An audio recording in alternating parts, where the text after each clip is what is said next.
back to another episode of Spark the Conversation. I am back from vacation and I'm getting back into the swing of things. So I have my next guest up, Miss Tiffanie Culpepper. She's going to share her story with us on today. So Tiffanie is an author, entrepreneur, and she's also my church member. And she's joining the show today. So I'm so excited to have her join Spark the Conversation. So Tiffanie climbed her way up the corporate ladder, and now she helps others as well find their voice and elevate themselves. So before we get started, I'm going to give you a little bit more information about Tiffanie, and then we'll get started for today's show. So Tiffanie actually worked in corporate, primarily in HR, global supply chain, and leadership. And then she's also an author. Her book, y'all. She has 2 books. I actually read this one, so I haven't got a chance to read this one yet, but I plan to read it very soon. I've been having a lot of authors on the show. Like, I guess I need to read or something. I don't know.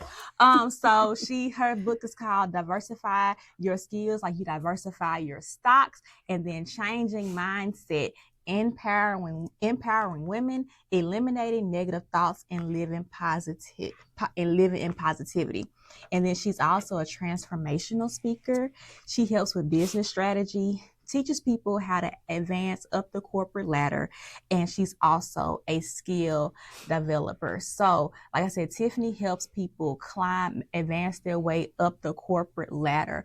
But today, we're going to focus on how she helps women climb up the corporate ladder and find their voice, because I found that as a Black woman, and as a woman in general, her being able to elevate herself in those positions, I thought other women may be inspired by her story. So let's hear Tiffany's story. So Tiffanie, tell us briefly about your experience as a Black woman and as a woman in general, climbing up the corporate ladder. All right. Well, first of all, thank you so much, Sparkle, for having me here on the show. My experience has been, first of all, not easy. I will be very transparent with you and the audience. As a woman in general, there are many obstacles that we must jump over. If I'm saying that in just plain terms and being very nice about it. However, I have faced issues with systemic biases.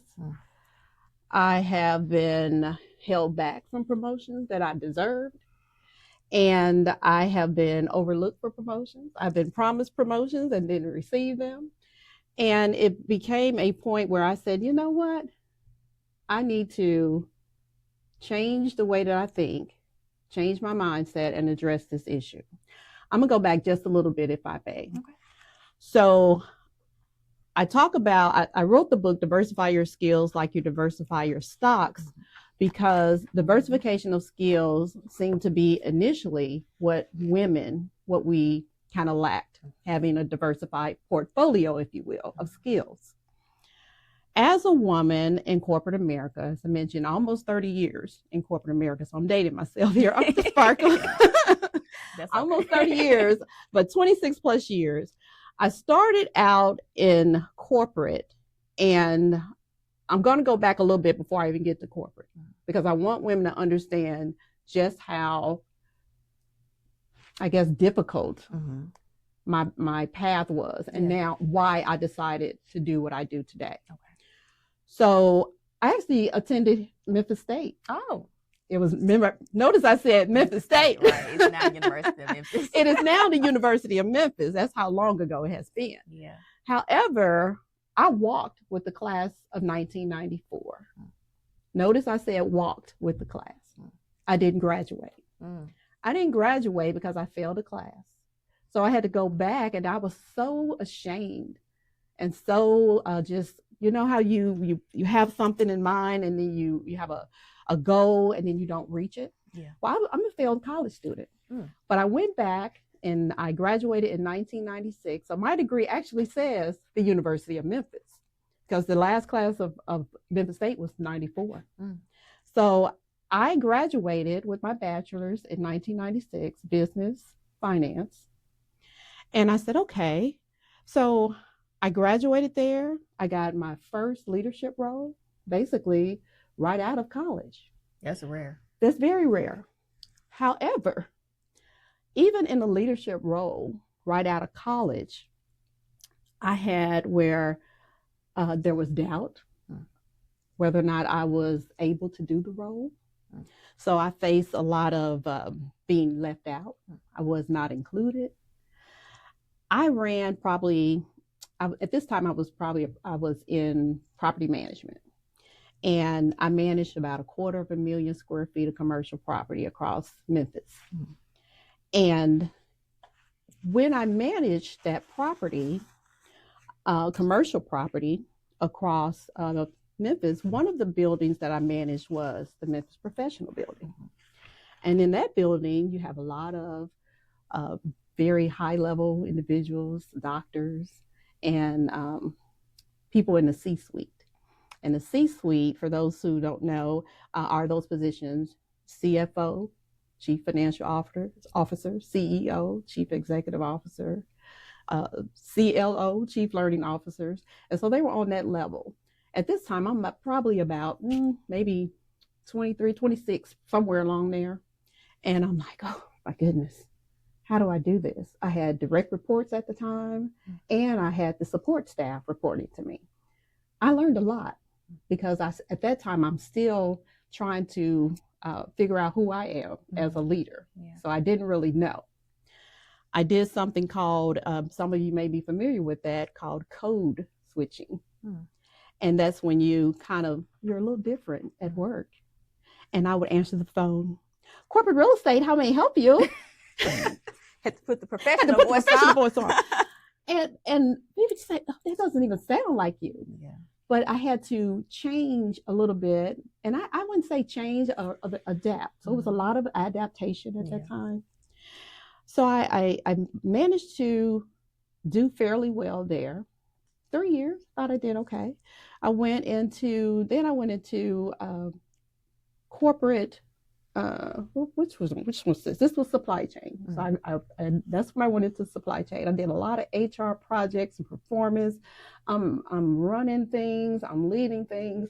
And at one time I said, okay, I'm gonna go back, I'm gonna get my master's. So I went back, I got my master's while I'm working full time. At the time, I'm a wife, a full-time mom, and I'm killing it in corporate.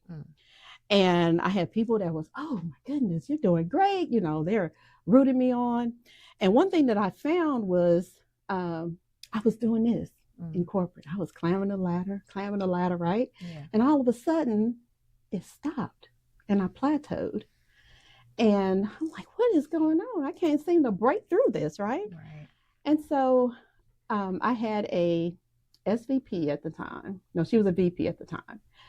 She eventually became an SVP, but she was VP at the time. And she said, Tiffanie, do you know what happened and why you stopped climbing the corporate ladder? And I'm like, no, I got my master's, so I'm thinking, I don't need to network. I don't need to do this. And she said, that's exactly what happened. You stopped networking. You didn't have a sponsor. So you didn't have anyone to speak on your behalf. You had no sponsorship left. No one that could speak on your behalf when you're not in that room. And so I was stuck here for a few years. The minute I started networking, connecting with leaders, I started moving up the ladder again. And so one thing that we lack, especially as women and Black women, is the sponsorship. And I was reading something, and in the Harvard Business Review, it said that white employees have 155% more sponsorships than Black women. So that's 2 or 3 people on average that they have that are speaking on their behalf in rooms that they're not in. And we don't have that because we don't network and we don't seek out sponsors. And so I said, I started noticing this. So even along the path of me early in my career, back in 96 and after that in the 2000s and all that, I started documenting and journaling. And I would listen and pay attention to the lessons that I was learning throughout those years. And I started saying, okay, this didn't work this way. This is what I need to get on. And everyone that I reported to, or everyone that reported, even those who reported to me, I would ask, do I have any blind spots? And one thing I didn't like, if someone said, oh, no, you don't have any blind spots, keep doing what you're doing. Well, I'm stuck right here right now. Keep what I'm doing is not getting me where I need to go. So I sought out mentorship, someone that can speak to me, to share their experiences. And what does that look like? What do I need to do? So the skills wasn't the issue. It was lack of sponsorship. It was, it was being left out of certain circles. And so I started being a lot more strategic. I started being strategic in added responsibilities. So even in corporate, when I went into the supply chain role, into the supply chain market or manufacturing, I was able to work on projects. So I gained different skills there. Many of the skills that I learned, were transferable skills. So those transferable skills, I was able to lead projects, multiple HR projects. So I displayed my skills there. I was a global trainer. So I did enterprise training outside of the US. I would travel to do that. And I said, oh, wow, this is good. But I'm still seeing very few of us on that level. And so I had done, so I'm advanced just a little bit. So after I got my master's, I immediately went to seek out a doctorate. Because I said, I've always wanted to be a doctor. I just didn't know what type of doctor. And I said, for leadership, I want to learn and study leadership. I want to learn and study about management and organizational leadership and how this aligns and what can I do? Because I saw so much disparity. These women, we have so many skills. Women in general, we not only have where we have diversified skills, but we're dealing with race and gender as a woman. Right. And so I noticed that there's a slight difference. So we have women of color that experience similar to us, and then Black women. So people say, women of color, doesn't that include us? Yes, it does. Women of color, but that's including anyone that is non-white. So we're talking about our Asian sisters. We're talking about all of them. The reason why I focus on Black women, for one, I'm a Black woman. Right. I've experienced this. Right. But we deal with something so much deeper and a lot more of the negative biases, if you will. Right. And we really don't have any guidance or anyone to talk to on how to get us out of whatever it is that's holding us back. Right. And so the programs that I put together do exactly that.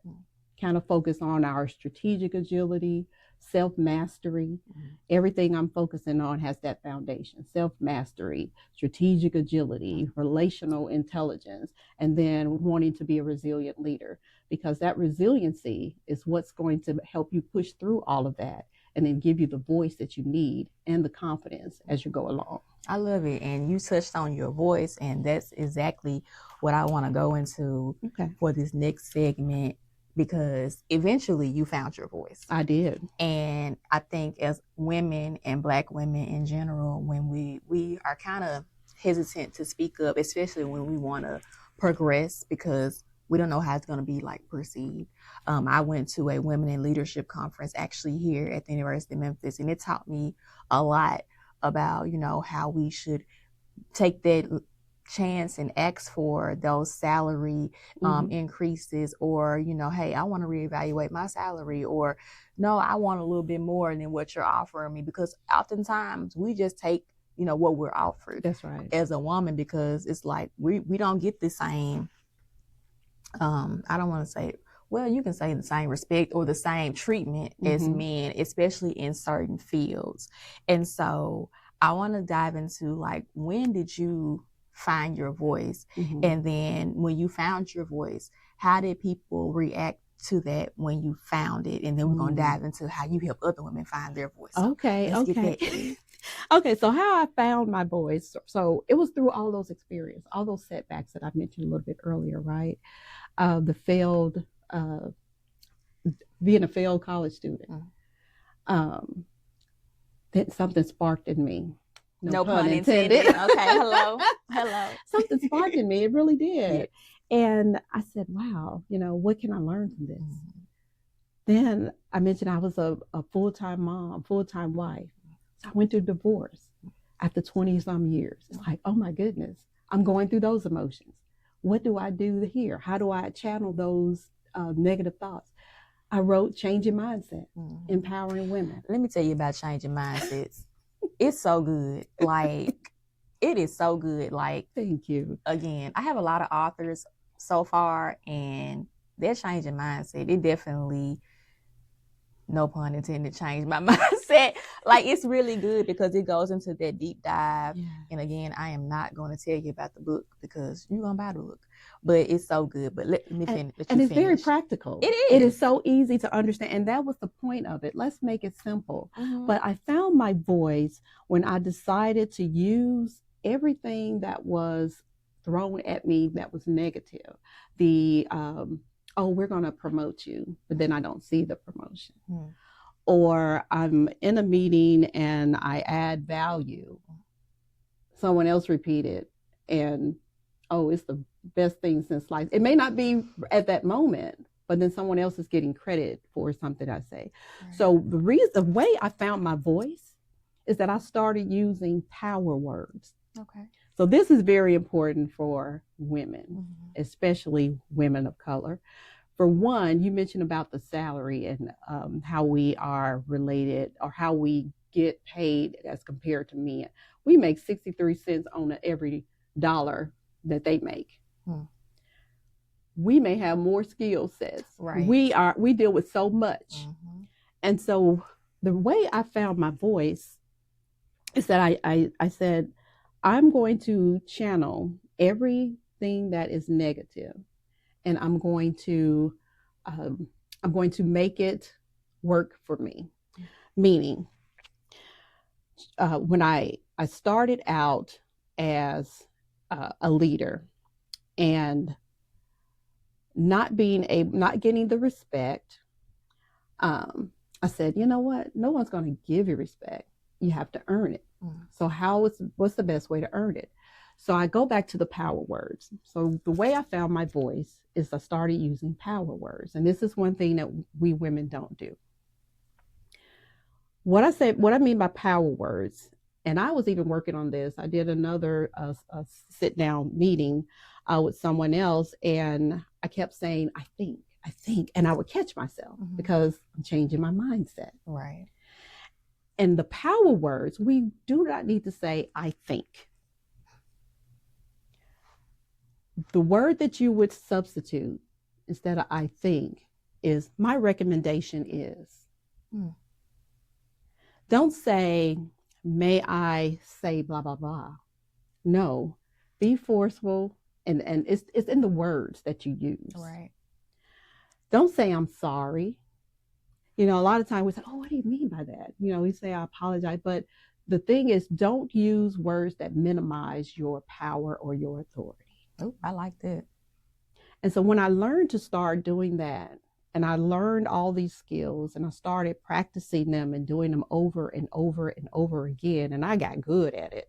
I stopped saying, oh, may I? And I started saying, according to my expertise. And I would lean in. According to my expertise. I would lean in, Sparkle.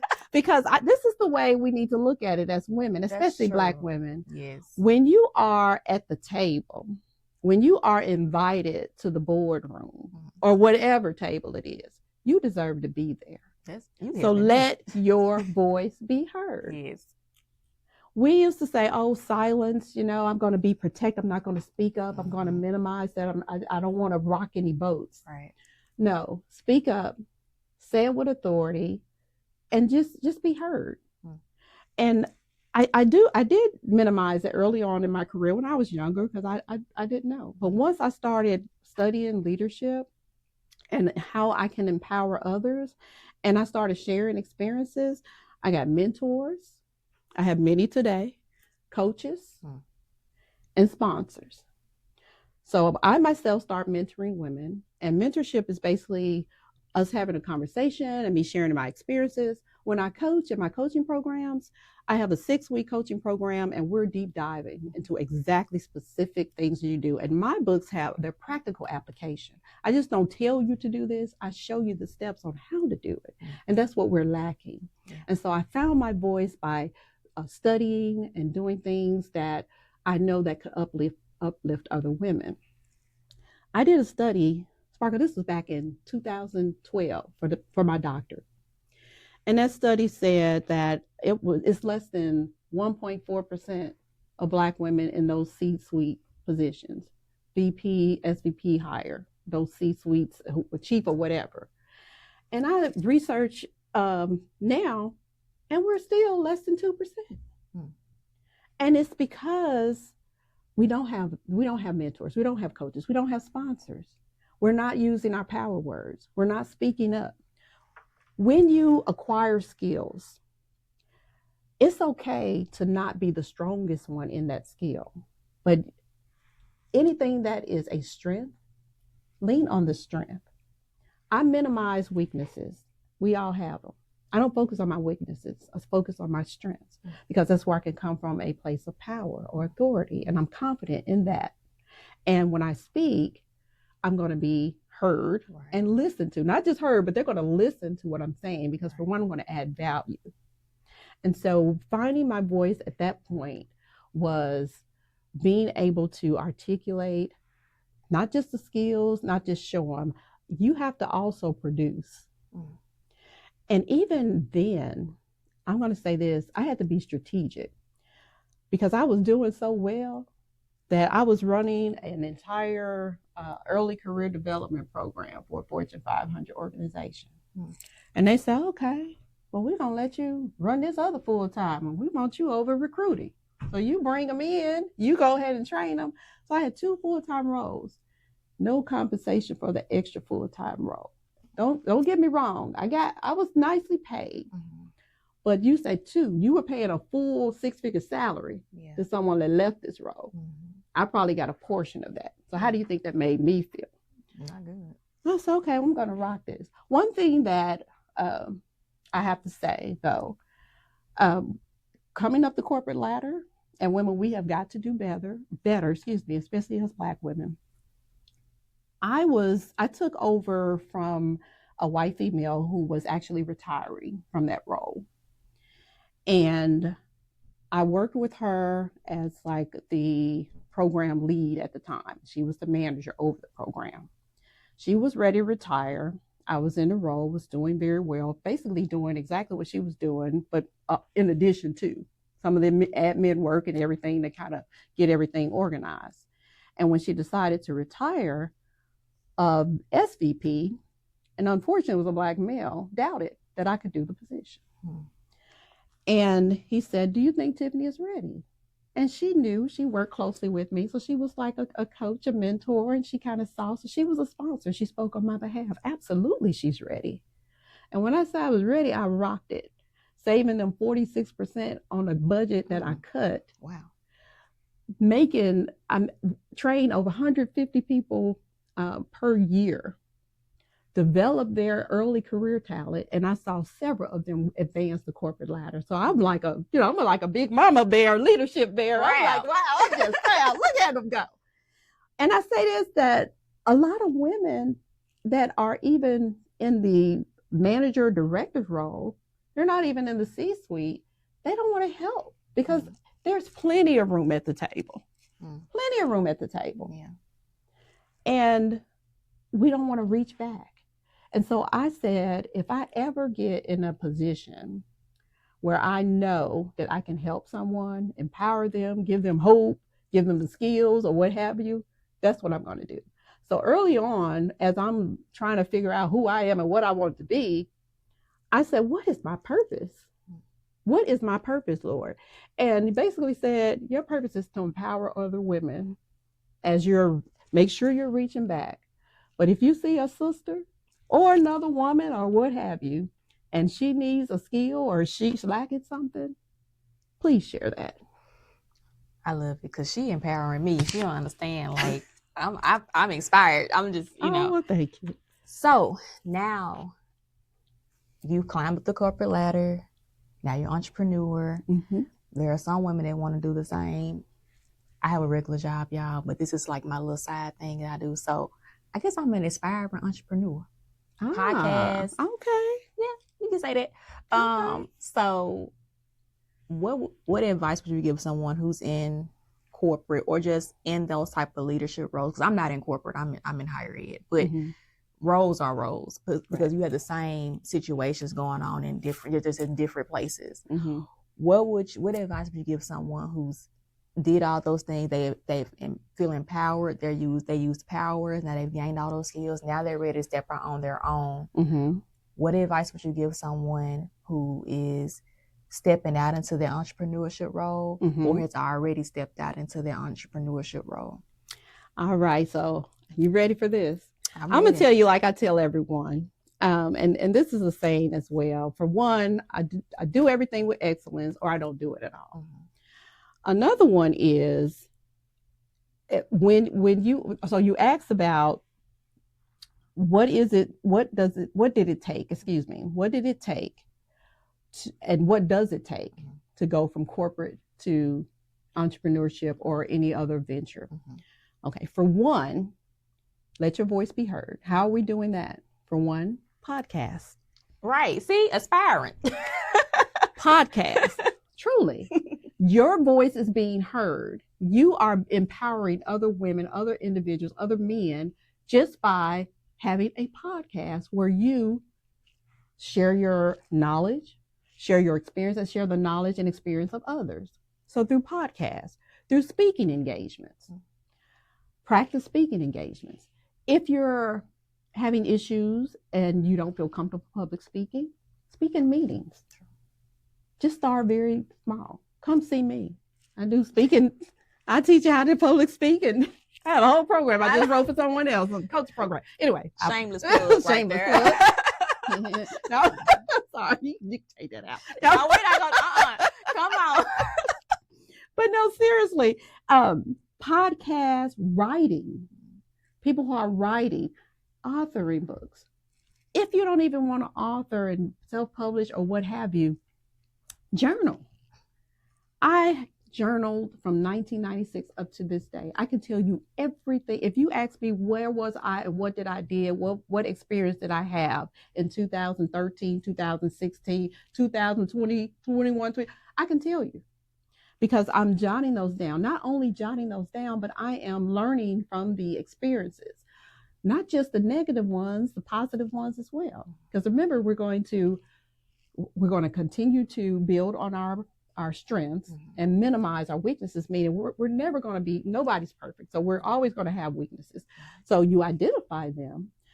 Another way to kind of transition and where we lose our voice is that many of us go silent and we don't address issues that come our way. Meaning, I face conflict head on. And conflict is not always bad. You can learn from conflict. There's conflict management. There's ways to do that. And as women, it's not as loud, and you don't have to have all this masculine energy and just be mean or what have you. I'm not saying that anyone with a masculine energy is mean. What I'm saying is you don't have to be. You can be yourself. Be your authentic self. So the one reason I wrote Diversify Skills, because I tell my children, stay ready. And I tell my students, stay ready. I tell the people that I develop, stay ready, so you don't have to get ready. Mm-hmm. So remember, you said now I'm an entrepreneur. Mm-hmm. I'm going to be very transparent with you. Mm-hmm. If I was not ready, if I did not stay ready, I would probably would have lost my mind. Mm-hmm. And I'm going to tell you why.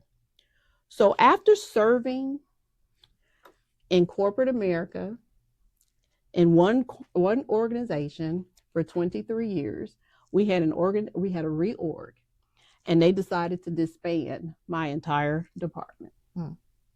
So where did that leave me? Jobless. Mm. In a corporate sense. Mm. I had already years back, and I didn't share this early on, but years back, I had already started a People Development Institute back in 2008. And I was developing individuals, and that got back to somebody at corporate, and they tried to shut it down and said it was a conflict of interest. And I had a chief ethics officer investigate HR. We were talking like, there's no conflict of interest. This is my intellectual property. I'm training on soft skills. I'm training on what individuals need. I'm not training anything supply chain related. And so that was fine. Fast forward years later, and I'm like, I'm still seeing similar issues. So now I'm not in corporate, and I'm tapping back into my entrepreneurial spirit, right? So I'm starting another organization. And so here we are today with TMC Pillars, and we're rocking and rolling. Yes, I forgot to mention she is the owner of TMC Pillars. I don't know what's wrong with yes, she is the owner of TMC Pillars. So with many development programs, but no, and so it's so much to do. But your question to me was, how do women make that transition, right? Yeah. For one, believe. Believe in yourself. Find your voice. Tell your story. When you're authentic and you're transparent, it's one thing that I didn't do early on in my career also that could have been a fault. For one, I didn't network. And then I didn't feel comfortable with others in my private life. Now, I'm not saying personal things, but people have to feel comfortable with you. Right. I was closed off. They didn't even know I had children. Right. I had no pictures. I was like, they don't even know that. That's my personal life. But where I failed is no one could connect with me. So I was good, but I didn't connect. Right. And so yeah, she's good, but we don't even know her. So the minute I started opening up as much as I felt comfortable doing, okay, yeah, I got this child, he's doing it, and they're all successful in their own right. And one thing I want women to understand if you do decide to transition out of corporate or into entrepreneurship or into nonprofits, is define success for yourself. Success is what we define success for ourselves. I have 3 beautiful children. They're all successful in their own right. And when I coach and mentor other women as well, I ask them, I said, what is your ultimate goal at this moment? Let's strategically look at long-term goals. But before we do that, let's look at 90 days out, 60 days, 30. What do you want to do next week? She said, have a plan. Have a plan. I love it. Because without a plan, and that's what I found even over the years, those failed experiences, I said, you know what? I've got to change the way I view things. Everything happens for a reason. But what I realized is when I did not have a plan, this is what I was doing. Just spinning my wheels. And years are passing. So it was 1996 when I earned the bachelor's. 2006 when I earned the master's. So there's a gap there of 10 years. I think I was trying to figure out who I was in those 10 years. Yes. And then I immediately jumped into the doctorate. So I earned that. And so one thing too, do not get caught up on titles. Notice I didn't come in here and say, oh, I'm this, and that. This is who I am. No. Title does not equal leadership. It does not make you a leader. It does not make you an effective leader. What makes you an effective leader is if you are able to develop others. For example, if I had someone here now and they were on my team, and if I had to do everything and I'm just letting them do because I'm insecure or I'm not developing them. I want someone that can do exactly how I do it. In case I fall out, Lord forbid today, he or she can pick up and they can roll with it because they have been shown the way. And that's how we all should look at things. Do not be fearful of the competition because that's what people see it as. I don't see other women as competition. I see it as, Parker, I want you to be the best. I want you to have the best. I want you to be the best you because that's who I am and that's my purpose in life. And if I don't do that, I'm failing myself. And I do everything with excellence, or I don't do it at all. I love it. I gotta wrap this up because Miss Tiffanie, she didn't drop all the good nuggets on us. So I appreciate her for joining and her sharing her story about how she started her journey, how she empowers other women. I am inspired. Let me stop hitting this mic 5 minutes up. I am inspired, and I hope you are too when you hear this episode. Before we close out, quick, do you have any final words? Final words. I want to say, for one, thank you for having me on here. It's a final word. Yes. And also, I want to tell them how to contact me. Yes, please tell them how to contact you. So I'm going to say this and then one quick final word. Okay. Reach out to me. You can reach me at contact@drtiffanyculpepper.com. And that's Dr. TIFFANIECULPEPPER.com. Reach out to me there. And my website is drtiffanyculpepper.com. Last words for all women. Do not worry about the statistics. Do not worry about the numbers. Do not worry about gender biases. Do not worry about being overlooked. As one principle that I want you to stick with, and I want everyone as hearing my voice, whether it's women of color, Black women, whatever classification you are in, I want you to know initiative is the principle, the leadership principle that we must make sure that we are focusing on. And that initiative is we do not wait on others to give us our promotion or to create our environments. We create our environments for ourselves. Meaning, if I wanted to go into entrepreneurship, I started my own business. When you wanted to speak and hear your voice, you started your podcast.